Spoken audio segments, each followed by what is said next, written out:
61 warga binaan lapas di Jakarta dipindah ke lapas Nusa Kambangan di Cilacap, Jawa Tengah. Pemindahan ini akibat daya tampung lapas di Jakarta sudah melebihi kapasitas. Dengan mata tertutup serta kaki tangan dirantai, para narapidana dikawal ketat petugas saat proses pemindahan ke lapas Nusa Kambangan. 61 warga binaan pada Kamis dini hari dipindahkan merupakan kasus narkoba serta kriminal lain seperti penipuan digital, pembunuhan dengan hukuman mati atau seumur hidup. Pemindahan dilakukan akibat daya tampung lapas Jakarta sudah melebihi kapasitas yakni mencapai 300%. Petugas menyebut idealnya lapas menampung 5.500 narapidana. Namun saat ini ada 14.400 napi di Jakarta. Tak hanya ke Nusa Kambangan, pemindahan juga dilakukan ke wilayah Jawa Barat dan Banten.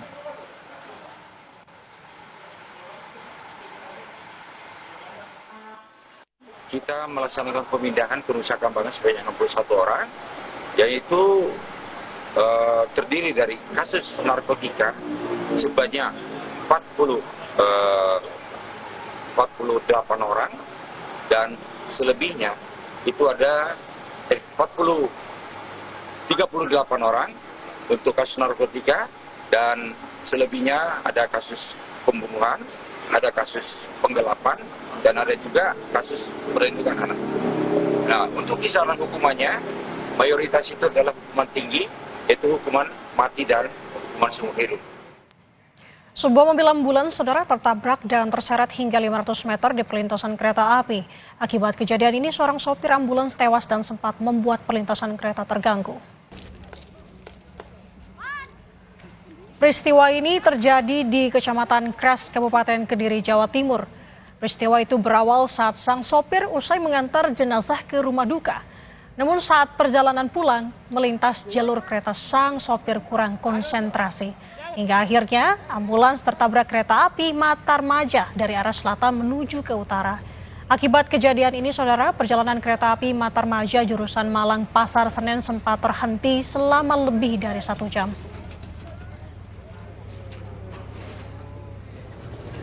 Mobil EPV diduga dari arah barat menuju timur tidak memperhatikan kanan kiri sebelum melintas perlintasan sebidang tanpa palang. Seketika juga melintas kereta api Matarmaja dari selatan menuju utara. Jadi karena tidak sempat melaju, akhirnya telah terjadi kecelakaan lalu lintas tersebut. Saudara, kekerasan di tempat penitipan anak kembali terjadi. Kali ini anak 1 tahun yang disiram air panas oleh pengasuh di sebuah daycare di Depok, Jawa Barat. Polres Metro Depok merilis tersangka yang ditangkap atas kekerasan terhadap anak pada 2 Desember lalu. Sang pelaku bernama Septiani merupakan pengasuh di sebuah tempat penitipan anak di kawasan Pengasinan, Sawangan, Depok, Jawa Barat. Pelaku baru bekerja selama 5 bulan di daycare tersebut. Kepada polisi, Septiani mengaku kesal lantaran sang anak kerap menangis. Dengan tega, Septiani menyiram air panas 2 kali ke tubuh anak berusia 1 tahun 3 bulan tersebut. Namun, ia pura-pura tidak tahu saat berhadapan dengan orang tua sang balita. Di hadapan media, saudara, polisi juga menunjukkan beberapa barang bukti. Kapolres Metro Depok, Kombes Arya Perdana mengatakan sang balita masih dirawat di rumah sakit dan mengalami luka bakar di bagian bahu, telinga, dan punggung. Kombes Arya menjelaskan bahwa daycare yang juga berdiri selama 1 tahun tersebut tidak berizin dan pelaku juga tidak bersertifikat. Selain daycare, saudara, polisi akan bekerja sama dengan dinas terkait untuk merazia dan menindak daycare ilegal lainnya.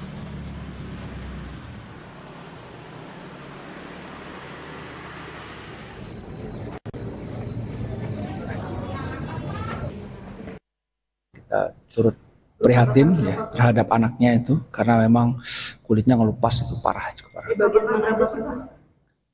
Kalau berapa persen saya belum tahu dari dokter ya, tapi yang jelas di bagian punggung dengan leher itu sampai ke tangan dan telinga sebelah sini.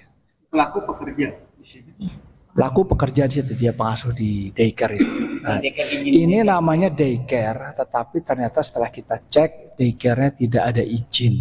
Jadi ini baru mengajukan izin usaha saja, tapi izin daycare-nya tidak disetujui oleh Dignas karena memang belum memenuhi persyaratan. Nah, ini sering sekali terjadi ya di beberapa wilayah kita di Depok. Setelah kemarin ada kejadian daycare, kita meminta dari pihak pemerintah kota untuk sama-sama bekerja sama merazia tempat-tempat yang ada daycare-nya, yang menyatakan punya daycare.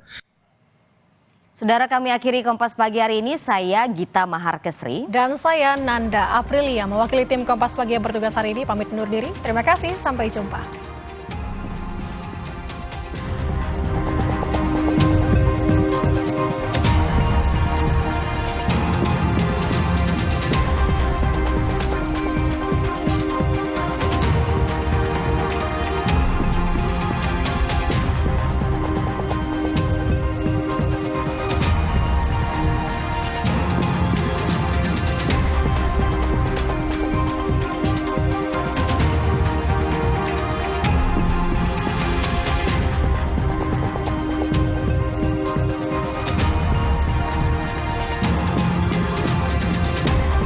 Di antara banyak sumber informasi, kami layak dipercaya. Karena kami menggali lebih dalam, berpihak pada kebenaran, berpegang pada data dan fakta, agar layak Anda jadikan referensi.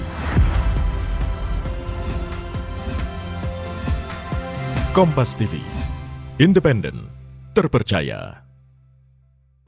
Dapatkan rangkaian lengkap update berita terkini.